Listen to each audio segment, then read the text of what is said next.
Hi മക്കളെ, നമ്മുടെ അടുത്ത ക്വസ്റ്റ്യൻ നമ്മുടെ എക്സാമിന് വരുന്ന ആ ഒരു ചോദ്യം, അതായത് പോളിനോമിയൽ നിന്ന് എഴുതി വെച്ചോ, ഈ ചോദ്യം എന്തായാലും നമ്മുടെ പരീക്ഷയ്ക്ക് ഉണ്ടാകും. ആ ചോദ്യം അതായത് നമ്മുടെ പോളിനോമിയൽ x² + 5x + 6 എന്ന് പറയുന്ന പോളിനോമിയലിന് രണ്ട് ഫസ്റ്റ് ഡിഗ്രി പോളിനോമിയലിന്റെ പ്രൊഡക്റ്റ് ആയിട്ട് എഴുതുക, ഗുണനഫലമായിട്ട് എഴുതുക. എന്നിട്ട് അതിന്റെ എന്ത് കാണുക, പരിഹാരം കാണുക. സിമ്പിൾ ആണ്.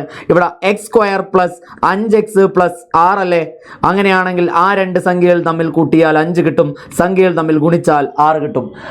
ആഡ് ചെയ്താൽ 5ഉം മൾട്ടിപ്ലൈ ചെയ്താൽ 6ഉം. അങ്ങനെ വരുന്ന സംഖ്യകൾ 3ഉം 2ഉം. അങ്ങനെയാണെങ്കിൽ x + 3ഉം x + 2ഉമാണ് അതിന്റെ എന്ത്, ഫാക്ടേഴ്സ്. അങ്ങനെയാണെങ്കിൽ സൊല്യൂഷൻ കാണാൻ പറഞ്ഞാൽ എന്ത് ചെയ്താൽ മതി? x = +3 ആണെങ്കിൽ -3, +2 ആണെങ്കിൽ -2, പ്ലസ് ആണെങ്കിൽ മൈനസ് ആണെങ്കിൽ പ്ലസ്. ഇത്രയുള്ളടാ simple question. നമ്മുടെ പരീക്ഷയ്ക്ക് എന്തായാലും വരുന്ന ചോദ്യം. ഓക്കെ.